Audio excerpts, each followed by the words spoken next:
Trump's great. We love Trump. Build the wall, ban the Muslims. Good guy. We love him.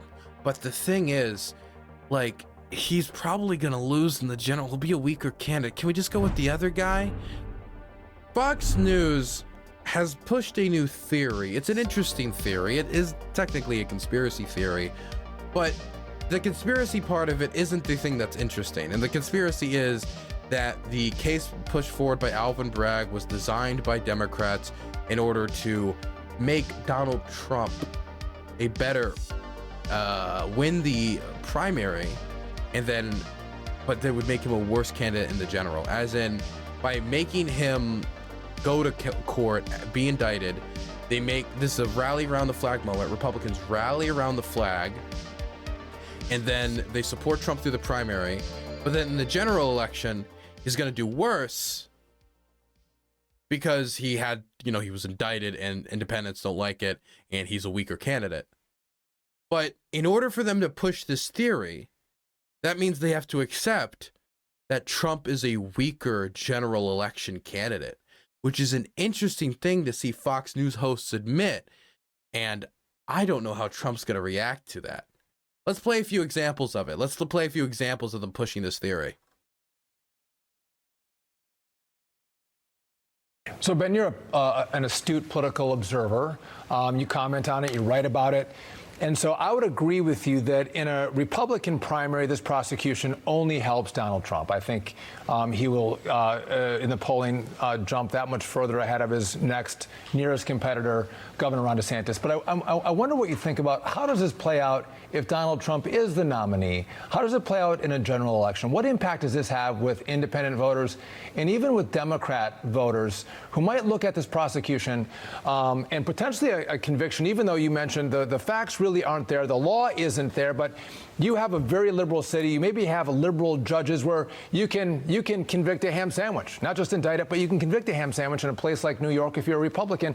What impact does this have on the broader race for president should Donald Trump be the nominee? That's a great question, Sean, and I think you're completely right to raise it. As much as this is something that's going to benefit, I believe, former President Trump in the short term when it comes to his ability to achieve the nomination, Democrats are counting on it, I believe, to try to shut off his ability to win over independent voters. Independent voters were obviously key to him and his success in 2016, and he was able to bring in a number of different coalition members when it came to 2020 that saw him overperform among folks who are often, shut off to Republican candidates. This time around, Democrats really want to lean into the idea, just as they did in the 2022 midterms, that it is unacceptable to support a Republican candidate, in this case, the former president, because they are violators of norms. So I have said something very similar to that, not exactly how he's putting it, of course, but what I said is that as much as people are talking about right now, the possibility of how this case could help Trump if it's exposed as political persecution or will have a rally around the flag effect, independents will not be won over. In fact, the majority of Americans think that this is a fine case, as in the case is just. It was 60 to 40% last time I checked that CNN poll. And independents, the majority of independents, thought that this case was right to be brought before a court and that they don't view this positively in Trump's favor. And I know some people that might be hard to believe because maybe they have more of like a bad boy belief aesthetic of Donald Trump. But let me give a more historical example. It's not even historical. It's more like, it is historical, but it's recent memory. When Hillary Clinton was running for president in 2016,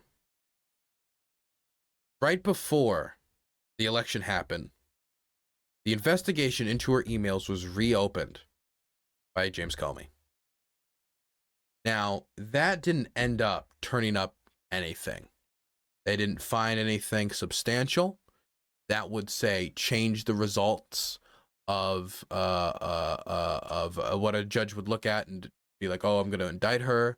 It wouldn't send her to prison. There was nothing really happened.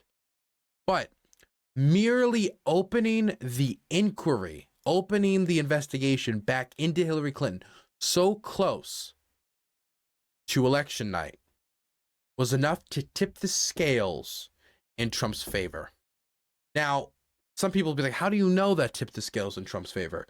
Trump won by 70,000 votes. Did you guys know that? I think a lot of people forget how barely Trump won the presidency when running against Hillary Clinton. 70,000 votes. You go to the swing states, it was 70,000 votes. That was the deciding factor for Joe Biden. Now, I obviously do not have a crystal ball I can look into, right? I don't. So I don't 100% know that if that investigation was not reopened into Hillary Clinton, that she would have run the election. But I can say that there is a chance and that it did have a negative effect on her campaign, no matter what anybody says. Now, that was merely the opening of an investigation. There are multiple investigations into Trump right now, multiple probes, like the probe into his actions in Georgia when he called Brad Raffensperger, the Georgia Secretary of State, and told him to find the votes in order to make him win. He was trying to overthrow the Democratic results of the election. He was trying to rig the election, try to get him to just find the necessary votes to make Trump the winner.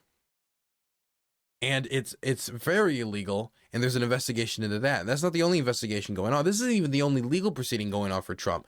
But on the Alvin Bragg stuff, he got indicted on. So if an investigation was enough to upset Hillary's chances, what would an indictment do to somebody like Donald Trump, the supposedly law and order candidate? That is something to think about. And this host isn't the only person to bring this up. It keeps getting brought up on Fox News. All these different segments right here is the same thing, the same point being made over and over and over and over and over again. Here's another one. Now, Miranda, you've written obviously extensively about Hunter Biden and the enrichment of the Biden family, courtesy of China and other foreign countries. And they seem to skate accountability, at least up till now. And that two-tiered system of justice that we're seeing play out in this country, that is so damaging to the fabric of our entire democratic system. This from the defenders of democracy who put grandma in jail, who walked through taking selfies in the Capitol on January 6th. What of that? Just what the Bidens have done versus what this supposedly is. Well, yes, and I think that may be part of the strategy from the Democrats, because they know that the Republican House is closing in on the Biden family corruption. They have already, just in their first tranche of financial documents that they've released, come very close to the heart of the money trail that leads to Joe Biden. And so what will happen is, with muddying up Donald Trump with the numerous flimsy cases they have against him and causing a big fuss and making the entire media concentrate yet again on Donald Trump, which is like crack cocaine to the ailing CNN and MSNBC and the New York Times. It's really good for them. It'll make them a lot of money.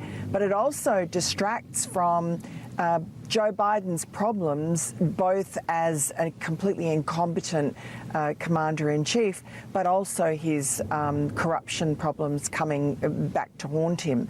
And I think that now, whatever legitimate legal actions occur against anybody in the Trump family, that will be viewed now as a tit-for-tat. Some sort of vengeance for what's happened to Donald Trump. This is all very good for the Democrats.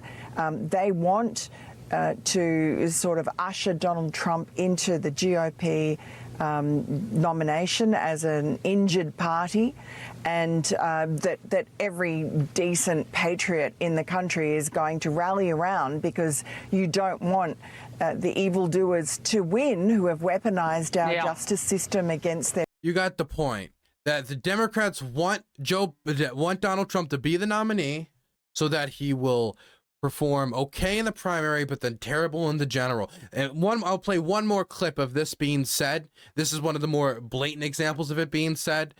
So you just get the point that this is really, really, really being pushed on Fox over and over and over and over and over and over again by every host and every talking head they seem to bring on. Also, this question of the strength of this legal case, true, we haven't seen it, but if this is trying to dress this up into a campaign finance violation, I'm not aware that this has ever worked in court. What do you make of this charge from DA Bragg?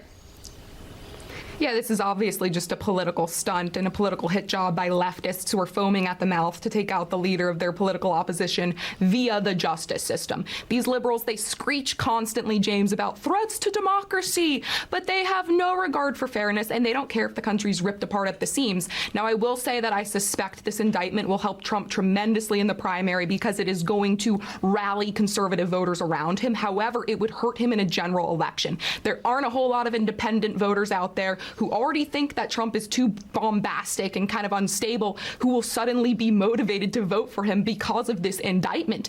And that is exactly what the Democrats and the media want. They would love for Trump to be the nominee this time around. Last time, they beat him with an uninspiring, elderly career politician who can barely get through a coherent sentence in the English language. That they think they can do it again. So this is the plan. They want Trump to be the nominee. The last thing they want is to run against Ron DeSantis.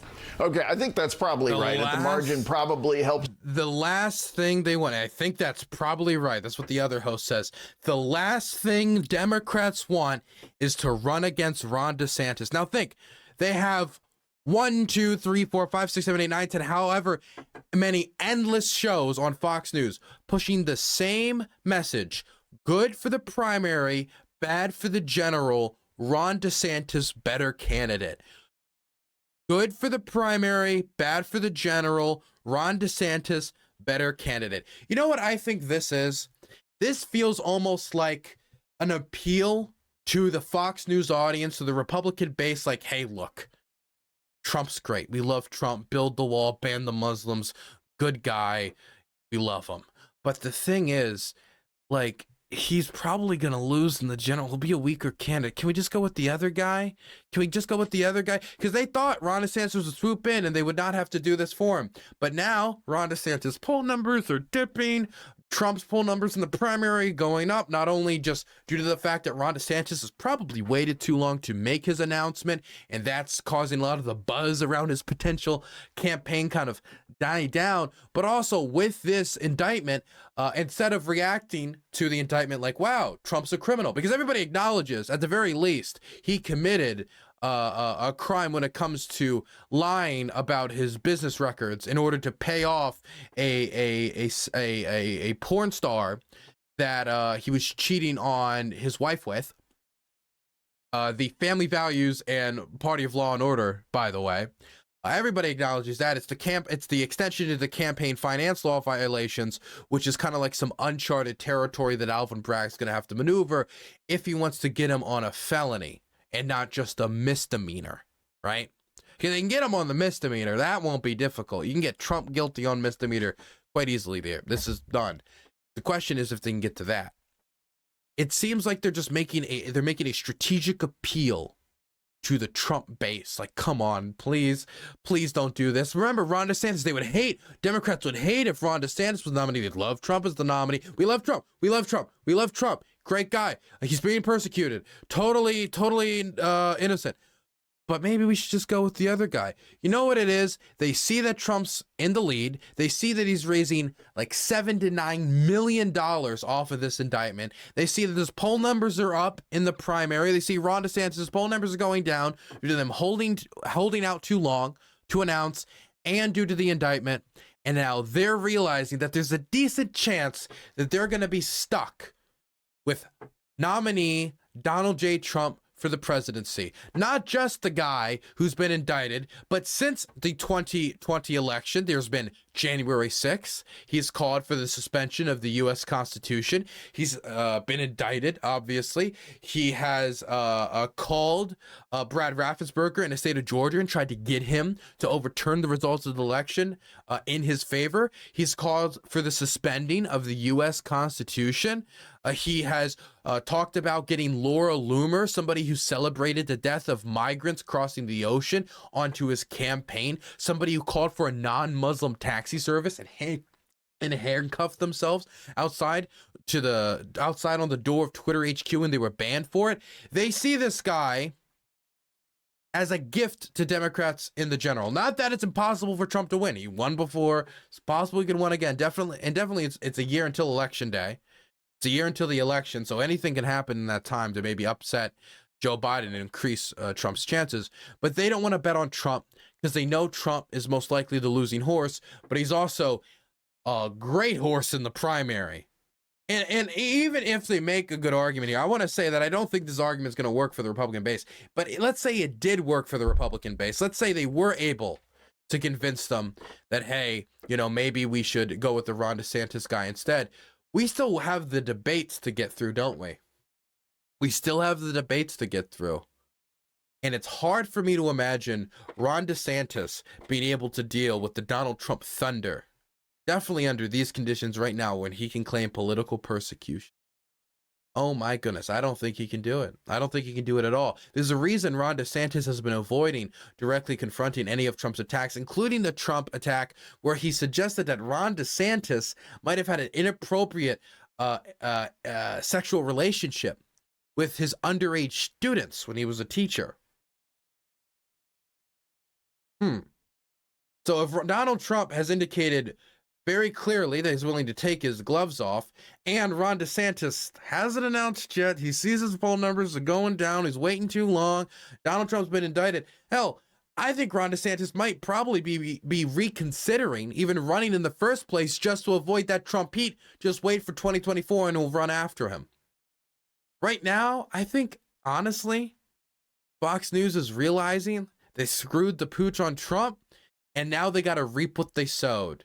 Remember Lindsey Graham saying during the 2015-2016 Republican primary that he's endorsing Ted Cruz because if Donald Trump's the nominee, he will destroy the party. And well, Lindsey Graham was right. Not often right, but he was right about Trump.